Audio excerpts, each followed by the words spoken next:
Welcome back to Dopamine and welcome to the first lecture.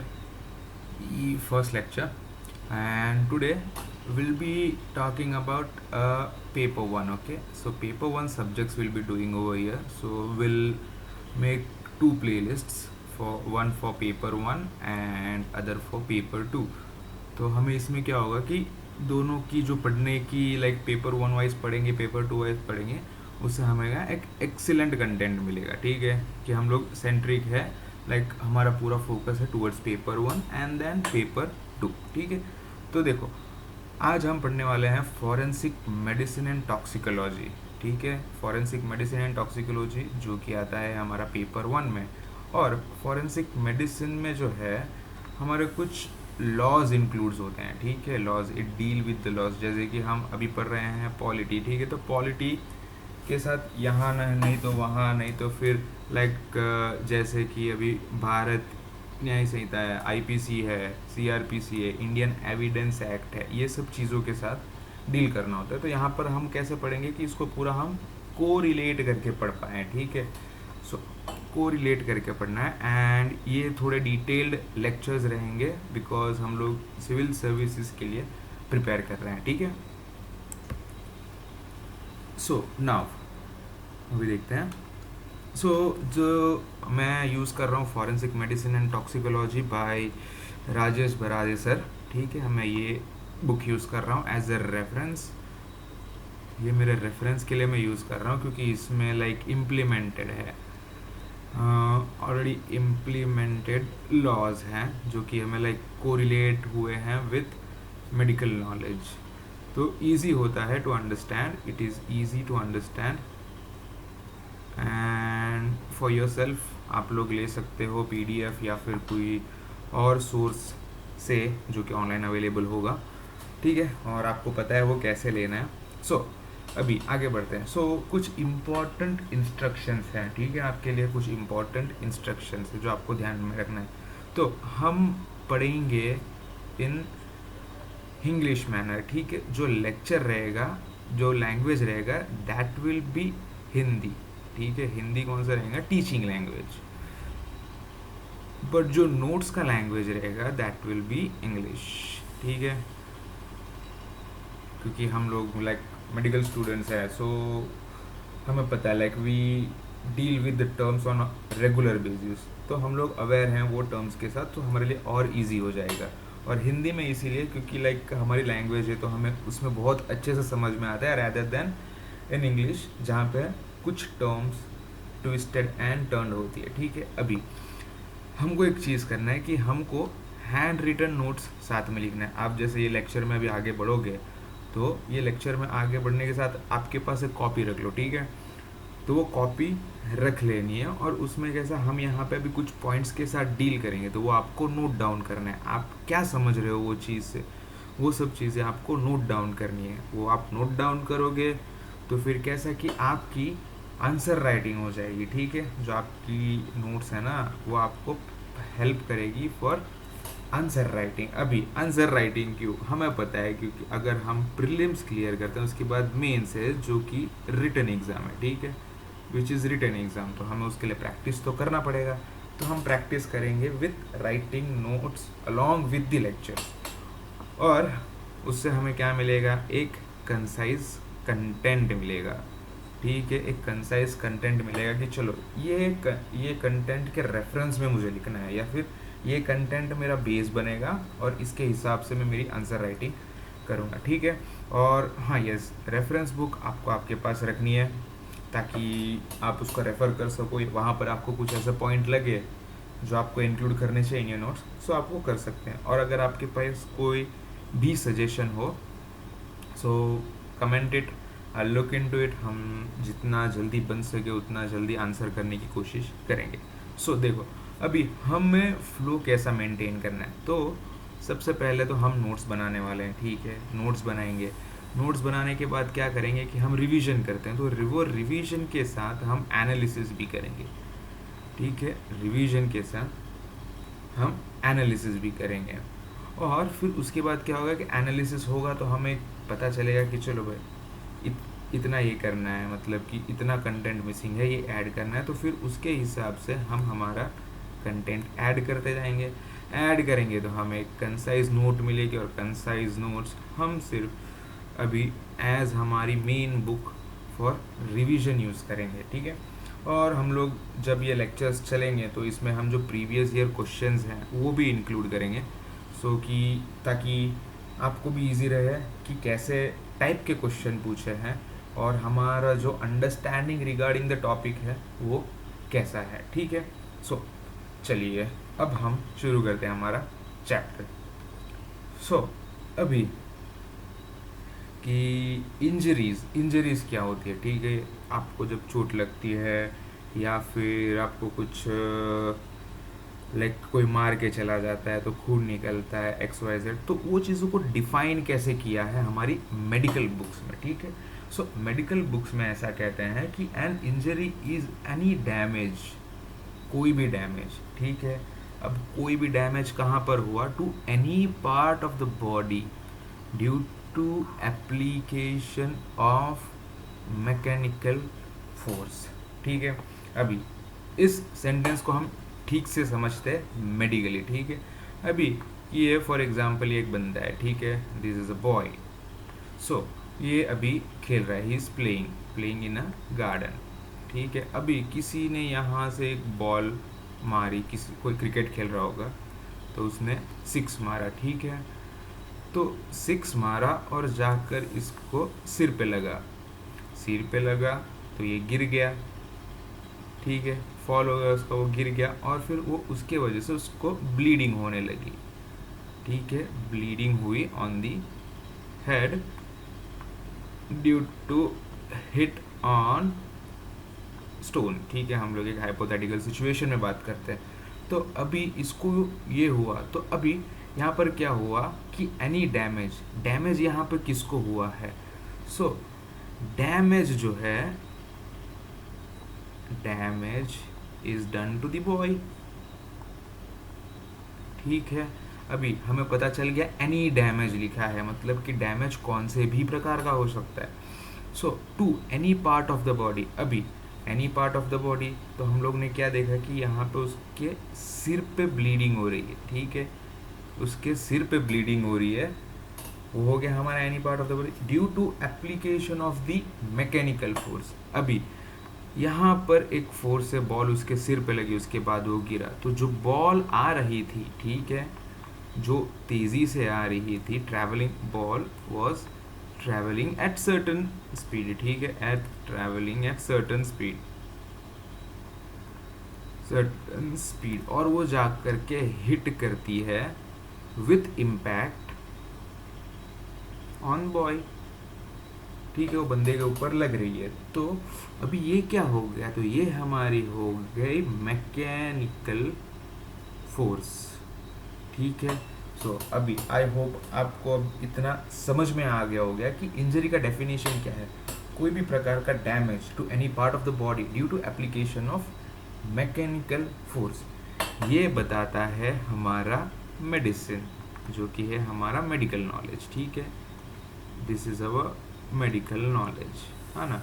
और फिर medical जो हमारे मेडिकल बुक्स है वो हमको वुंड के बारे में भी डेफिनेशन बोलती है, जो कि is a forcible solution of a continuity of any tissue by mechanical force. तो यहाँ पर ये कहना चाह रहे हैं कि ये हमारी स्किन जो है, ठीक है, ये स्किन है, ठीक है, विल टेक एन एग्जांपल, ये स्किन है। तो स्किन क्या है, it is continuous in nature. तो अगर ये कंटिन्यूटी को मैं तोड़ डालता हूँ, ठीक है, ये अभी टूट गए, ये डिसकंटिन्यूस हो गए, तो यहाँ पे क्या हो गया, नीचे हमारे यहाँ पे तो बहुत सारी ब्लड वेसल्स है, ब्लड वेसल्स है, तो यहाँ पे क्या ब्लीडिंग होगी, तो ये क्या डिसकंटिन्यूटी हो गए। सो आपने कभी भी वुंड देखा रहेगा तो वुंड में से हमेशा ब्लीडिंग होती है, ब्लीडिंग होती है, विच कुड बी मोर और एक्सटेंसिव डिपेंडिंग कि कितना डेप्थ ऑफ द स्किन का जो कंटिन्यूटी है वो टूटा है। आई होप योर अंडरस्टैंडिंग में क्या बोलना चाह रहा हूँ, ठीक है। तो ये वुंड के बारे में डेफिनेशन दिए हमें मेडिकली। फिर हमारे इसमें और एक आता है which is trauma. So trauma, trauma क्या है? इंसल्ट है। इंसल्ट किसको है? To state of well being, and the insult may be physical और मेंटल। तो अभी इसको हम और अच्छे से समझते हैं, ठीक है, ताकि आपको इजी हो जाए समझने के लिए। So let me just rub it of. आप तब तक पॉज करके ये पॉइंट्स जो हैं वो सब आप लिख सकते हो, ठीक है।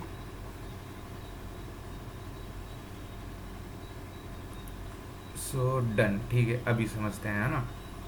तो देखो हुआ क्या कि ट्रॉमा, ट्रॉमा क्या है? तो इंसल्ट है। इंसल्ट टू, अभी एक बंदा है, ठीक है, this is a boy, he is walking on a road, ये रोड है, ठीक है, दिस इज़ अवर रोड। तो यहाँ पर एक बंदा उसकी कार लेकर के आ रहा है, ठीक है, ये हम कार ऐसे समझते हैं, दिस इज कार। कार लेकर के आ रहा है with a great velocity towards the boy, और हमारा बंदा चल रहा है ऐसे, ठीक है। तो अभी ये क्या कहना चाह रहा है कि ये बंदा जो चल रहा है वाइल वॉकिंग, वो कौन से स्टेट में है? He is in a state of well being. State of well being मतलब कि उसका पूरा बॉडी का जो अंदर का पूरा सिस्टम है दैट इज वर्किंग फाइन, ठीक है। वो सांस ले रहा है, हिज हार्ट इज बीटिंग, ठीक है, his conscious about the surrounding, mentally physically his fit, ठीक है। तो वो स्टेट ऑफ वेल बीइंग हो गया। तो अभी क्या हो रहा है कि यहाँ से कार जा रही है, ठीक है, अभी कार जा रही है, तो कार गई और फिर इसने इसको ठोक दिया, यहाँ पर क्या हुआ? एक्सीडेंट। तो अब मुझे बताओ, क्या यहाँ पर एक्सीडेंट होने के बाद बंदे को, अभी ये एक्सीडेंट हुआ है, इसको खून वून नहीं कर रहा है, एक्स वाई जेड ब्लीडिंग हो रहा है, तो is this state of wellbeing? Accident के बाद स्टेट ऑफ वेलबींग है ये? नहीं है। तो क्या हुआ? उसको एक्सीडेंट मतलब कि उसको ठोका है, उसके ऊपर इम्पैक्ट हुआ, इम्पैक्ट हुआ तो क्या हुआ? That is insult. इंसल्ट किसको? उसके स्टेट ऑफ वेल बीइंग को। अब ये इंसल्ट दो प्रकार की होती है, ठीक है, टू टाइप्स है। आइदर इट इज़ फिजिकल, ठीक है, फिजिकल होगा तो mostly will be seen in road traffic accidents, या फिर डोमेस्टिक वायलेंस, या फिर अटेम्प्ट टू मर्डर, ठीक है, एक्सेट्रा। और फिर दूसरा आता है विच इज़ मेंटली, ठीक है, मेंटली जैसे कि आप टॉर्चर करते हो, या फिर लाइक किसी को इन पब्लिक ह्यूमिलिएट करते हो, इन पब्लिक ह्यूमिलिएशन। सो ये सब चीज़ें मेडिकली करेक्ट है, ठीक है। ये जितने भी हमने डेफिनेशन पढ़े this are medically right, but ये जो है this definitions are not legally, ठीक है। हम लोग मेडिकली फॉरेंसिक मेडिसिन के साथ डील कर रहे हैं, जो कि लॉ के साथ डील करता है, ठीक है। फॉरेंसिक मेडिसिन डील करता है विथ लॉ। सो ये जो हमको डेफिनेशन दी है ऑलरेडी हमारे मेडिसिन में बुक में, so that is not legal. वो मेडिकली सफिशिएंट है बट लीगली सफिशिएंट नहीं है। आप डिफाइन नहीं कर पाओगे कि कोर्ट में, ठीक है, आप डिफाइन नहीं कर पाओगे कि जज साहब इसको यहाँ पे लगा था, तो इसके आधार पे या फिर इसके आधार पे मैं आपके सामने बता रहा हूँ कि ये एक क्या बोलते हैं, एक इंसल्ट कर दी है। मतलब फिर वहाँ पे कुछ बोलने के लिए है ही नहीं कि लाइक कौन से पॉइंट पे बोलूँ मैं कि चलो अभी एब्रेशन है, ठीक है, एब्रेशन वुंड है, तो एब्रेशन वुंड है तो फिर on what basis, histopathological examination या फिर कौन से बेसिस पे आप ये कर रहे हो, या फिर सामने वाला बंदा जो है वो कौन से इंटेंशन से, यहाँ पर हमें कहीं पे भी इंटेंशन नहीं दिखाई दे रहा है कि लाइक ये इंटेंशन से इसने मारा रहेगा करके, ठीक है। सो ये लीगली करेक्ट नहीं है। सो लीगली क्या करेक्ट है, ठीक है, ये मेडिकली हमको याद रखना है, लीगली अभी आगे देखते हैं, ठीक है। सो लीगली क्या है? तो ऐसा कहता है कि injury will include any lesion, कोई भी प्रकार का लीजन विच इज एक्सटर्नल और internal caused by violence. So this should be your highlighted point. Caused by violence or violence with or without breach of continuity of skin, with or without continuity of the skin. तो अभी समझते हैं, ठीक है। अभी कि violence क्या, violence मतलब हमको पता है हिंसा, ठीक है, इट इज़ हिंसा। तो ये हिंसा जो है लाइक अभी हिंसा को आप डिफाइन कैसे करोगे, डिफाइन कैसे करोगे हिंसा को? सो इसको ऐसा है कि एनी सॉर्ट ऑफ इंटेंशन, ठीक है, जो इंटेंशन है वो जाता है टूवर्ड्स द रॉन्ग साइड, ठीक है, रॉन्ग साइड मतलब कि चाहे उसको हमें मारना हो या कुछ और करना हो तभी की बात है, ठीक है। सो वो इंटेंशन के ऊपर भी डिपेंड करता है कि वो वायलेंस कौन से वजह से होगा। अभी कि चलो उसने मारा तो सही, बट कुछ ऐसी टेक्निक्स होती हैं, ठीक है, देयर आर सम टेक्निक्स। अभी फॉर एग्जांपल अभी मैं बोलता हूँ कि अभी क्राइम पेट्रोल का सीन लेते हैं, ठीक है। सो ये है एक हाउस वाइफ, ठीक है, शी इज़ हाउस वाइफ और उसका हस्बैंड, ठीक है, this is the husband and this person is the lover. So lover इसको पसंद करता है और हमारे हस्बैंड को भी पता है, ठीक है, this is hypothetical situation. So husband को पता चल गया, तो अभी हस्बैंड क्या करेगा कि चलो अभी हस्बैंड विल बी एंग्री, बहुत एंग्री होगा वो। एंग्री होगा तो वो क्या करेगा, वो प्लान बनाएगा टू किल हिज वाइफ। तो अभी किल करेगा, तो अगर अभी किल करेगा, ठीक है, तो वो सोचेगा कि चलो मुझे खून वून नहीं निकालना है, ऐसे दिखाना है कि इट इज़ नेचुरल डेथ, ठीक है, नेचुरल डेथ हुई है। तो ये क्या करना है, लाइक दिखाना है, ऐसा है टू शो, मिमिक, ठीक है। तो ये क्या करेगा, ये अभी कोई टॉक्सिक सब्सटेंस लेगा, ठीक है, टॉक्सिक सब्सटेंस, ठीक है। वो टॉक्सिक सब्सटेंस क्या करेगा, वो पानी में मिला के इसकी वाइफ को पिला देगा। फिर क्या होगा, उस ये इसकी मौत हो जाएगी। तो मौत हो गई तो काइंड ऑफ इंजरी या फिर इंसल्ट हुई है, ठीक है, उसकी वेलबींग की। तो क्या अभी कोई डिसकंटिन्यूटी है ही नहीं उसके स्किन में, तो आप अभी हम डिफाइन तो कर ही नहीं पाएंगे, ठीक है।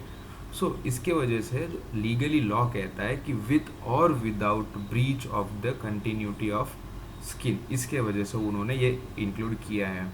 और एक दूसरी इंपॉर्टेंट चीज़ कि वुंड जो है is neither being defined nor been included in any of the statuses of law in India. कोई भी लॉ में वुंड डिफाइंड नहीं है, हमारे लॉ में इंजरी डिफाइंड है, ठीक है। अभी इंजरी कहाँ पे डिफाइंड है? सो इंजरी जो ओल्ड वाला था हमारा, ओल्ड वाले में it was under the section 44 of IPC, Indian penal code, ठीक है, ये ओल्ड था।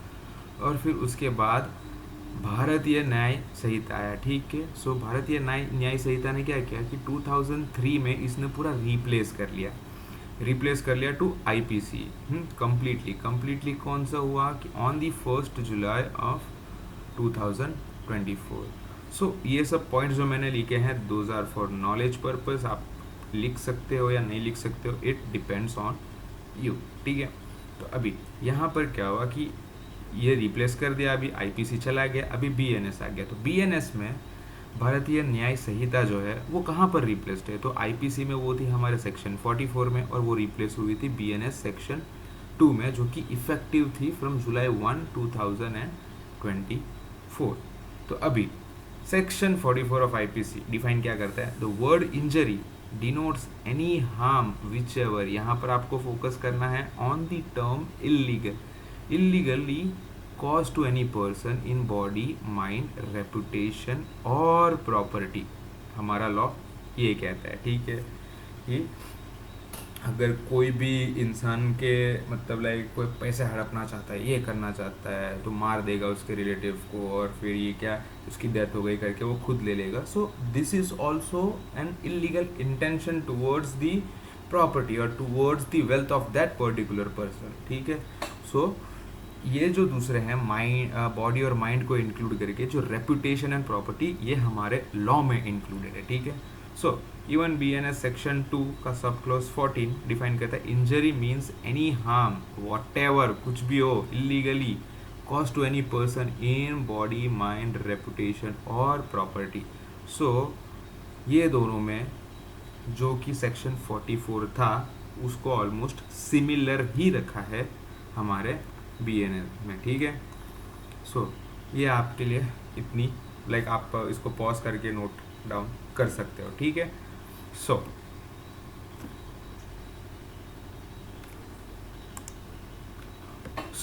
अभी जो डेफिनेशन दिया है, ठीक है, जो डेफिनेशन हमको दिया है उसके साइलेंट फीचर्स क्या हैं वो हम देखेंगे, ठीक है। तो जो डेफिनेशन दिया है उसमें ऐसा है कि जो डेफिनेशन है इंजरी का वो इंक्लूड करता है physical as well as mental suffering, ठीक है। ये दो चीज़ हमारे मेडिकल में भी थी, this both very in medical definition as well. और फिर यहाँ पर दूसरी हमारे इसमें डिफरेंस क्या है कि harm done cause harm cost, sorry done नहीं आएगा, हार्म कॉस्ट टू रेपुटेशन और प्रॉपर्टी, ठीक है। मतलब कि कोई भी दूसरे इंटेंशन की वजह से आपकी प्रॉपर्टी या फिर आपके रेपुटेशन को ख़राब करता है, जैसे कि डिफेमेशन है, ये सब भी इंजरी में कंसिडर की जाती है। और हम लोग ने कब का देखा टर्म इलीगल, ठीक है। सो टर्म इलीगल क्या है कि ये कभी भी, अभी कैसा होगा, ठीक है, अभी ये हमारा एक बॉय है, ठीक है, he is a murderer and he killed a other boy, ठीक है, अदर बॉय को इसने मार दिया, ठीक है। तो ये दोनों के बीच में झगड़ा हुआ था तो he was aggressive, boy one was aggressive, ठीक है, एंड प्लस उसको रिवेंज लेना था। तो ये क्या हो गया, ये हमारा हो गया अल्टीरियर मोटिव। मोटिव क्या होगा कि हमारे बीच में झगड़ा होगा, उसके वजह से अभी मेरे को रिवेंज लेना, आइदर मैं मरूंगा या इसको मारूंगा, ऐसा करके, ठीक है।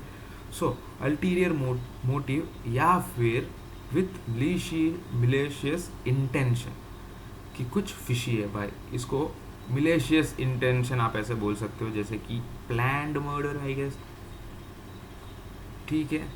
तो वो इंटेंशन से आप हार्म करते हो जो करती है कॉज फिजिकल इंजरी, ठीक है। आई होप आप इधर तक समझ चुके होंगे।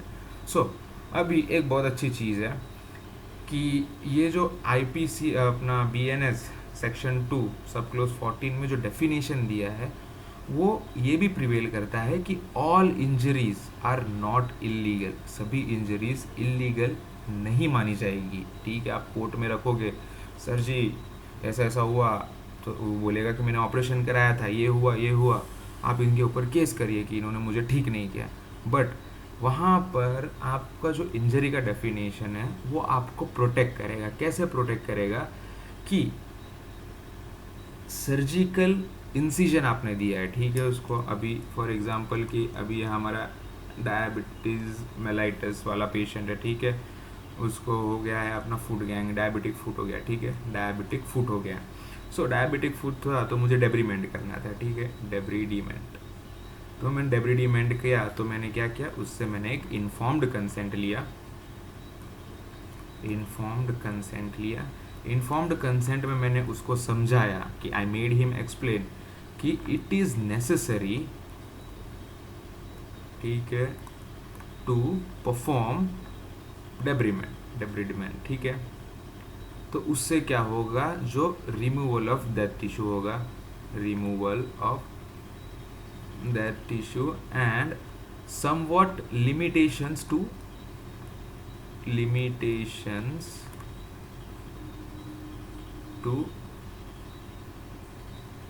ग्रो बैक, ठीक है, लिमिटेशंस बन जाएंगी टू ग्रो बैक। तो ये क्या था, इतना जो सेक्शन था मेरा, ठीक है, कि मैंने पेशेंट के बारे में सोचा, चलो मैंने उसको बताया कि भाई ऐसा ऐसा करना है हमको, तेरा ये करेंगे, तो फिर हम डेब्रीमेंट करके उसको ड्रेसिंग करके will try to heal it. So ये क्या था, ये था इन a good faith,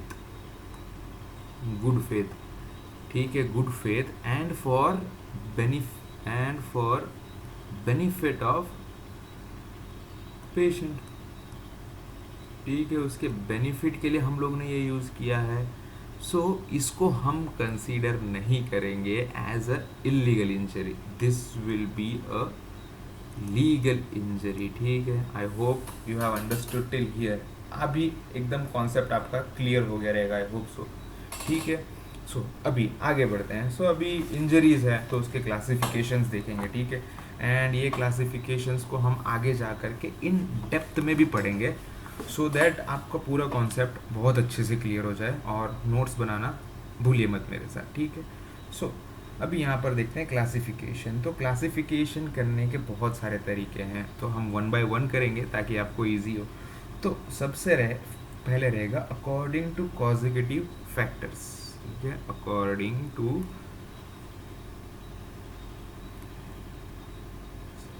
causative factors, forces, sorry not factors, forces, ठीक है। अभी जो कॉजिटिव फोर्सेस हैं, ठीक है, ये आगे जा करके डिवाइड होती हैं इनटू टू पार्ट्स, ठीक है। One is mechanical injuries and the other is thermal injuries, और फिर उसके बाद आएगी हमारी केमिकल इंजरीज,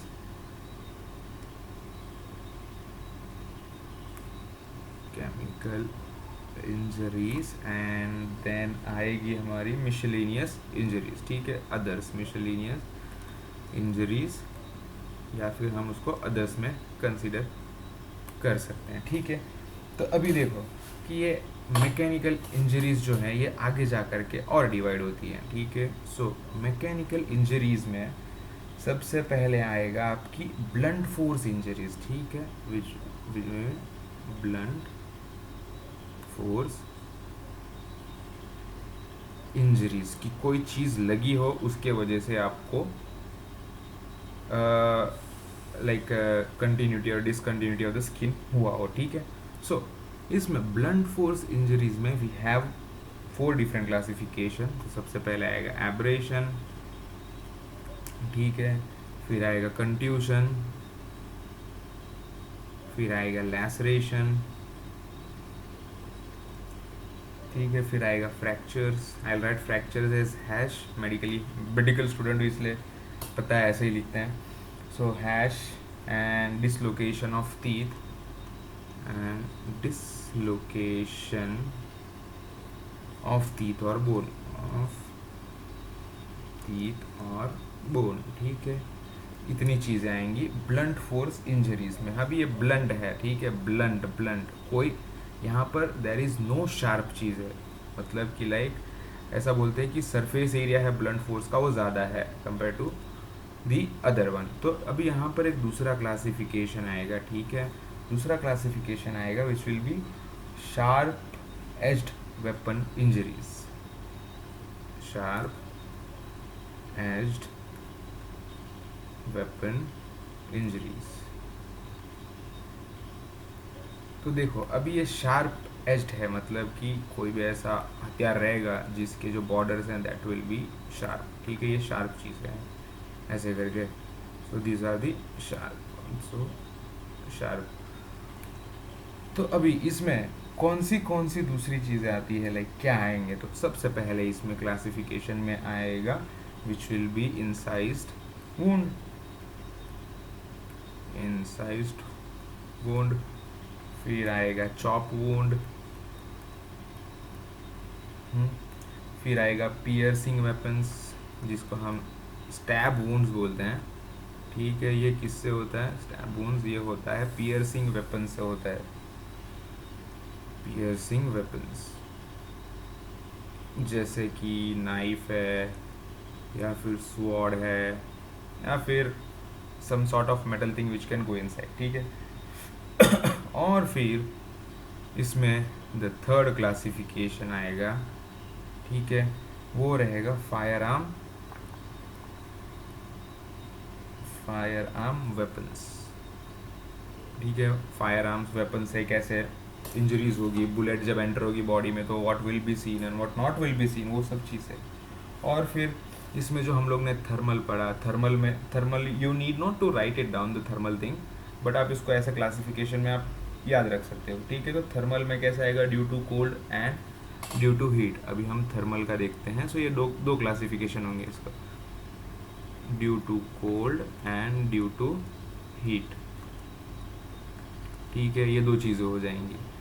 सो ये 2 चीज़ हो गए। फिर आएगा केमिकल में क्या आएगा? केमिकल में आएगा corrosive and irritant,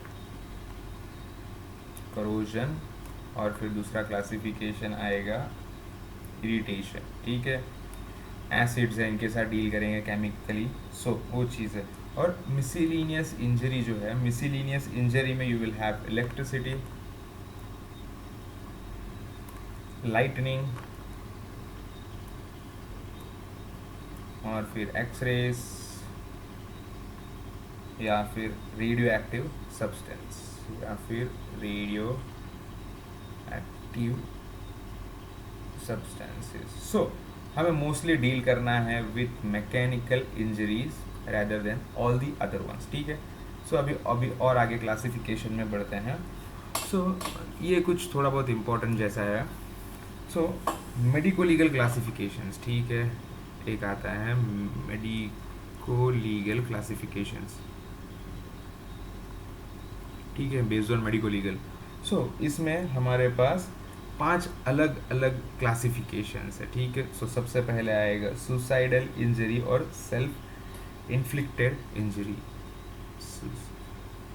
suicidal injury, या फिर इसको हम बोल सकते हैं सेल्फ इन्फ्लिक्टेड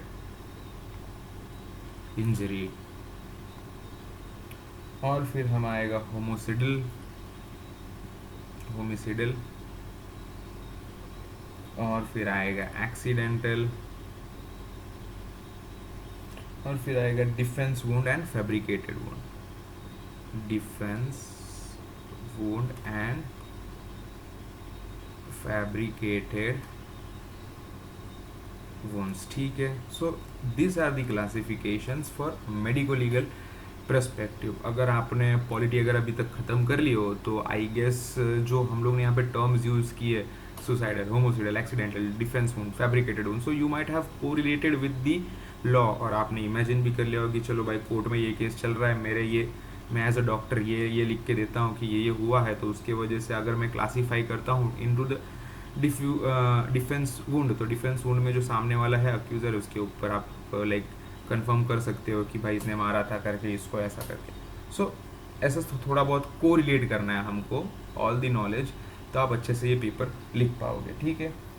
फिर इसमें दूसरी आती हैं injuries in relation to death, ठीक है, इंजरीज